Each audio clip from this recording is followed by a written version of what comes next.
A mezzanotte sai che io ti penserò, ovunque tu sarai sei mia, e stringerò il cuscino tra le braccia mentre cercherò il tuo viso che splendido nell'ombra apparirà. Mi sembrerà di cogliere una stella in mezzo al cielo, così tu non sarai lontano quando brillerai nella mia mano.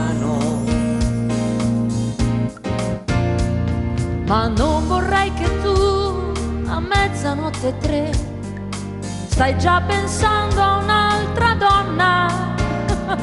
Mi sento già sperduta e la mia mano dove prima tu brillavi è diventata un pugno chiuso, sai.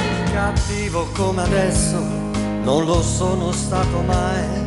E quando mezzanotte viene, se davvero mi vuoi bene, pensami mezz'ora almeno e dal pugno chiuso una carezza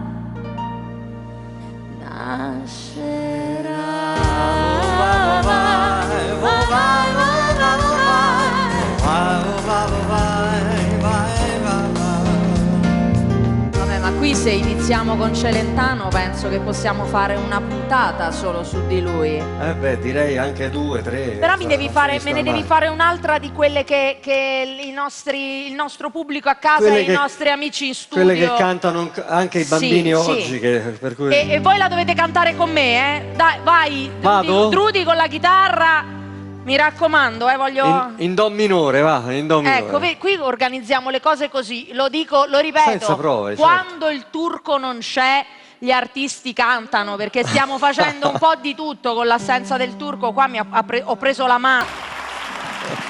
Bravo il maestro Alessandro! Beh, bravi soprattutto quelli che hanno fatto queste canzoni. Sì, che sono le canzoni veramente cantabilissime, che cantano tutti, quindi siamo molto contenti anche di avere l'occasione di creare questo piccolo momento nel quale cantiamo noi in studio e speriamo che stiate cantando anche voi a casa.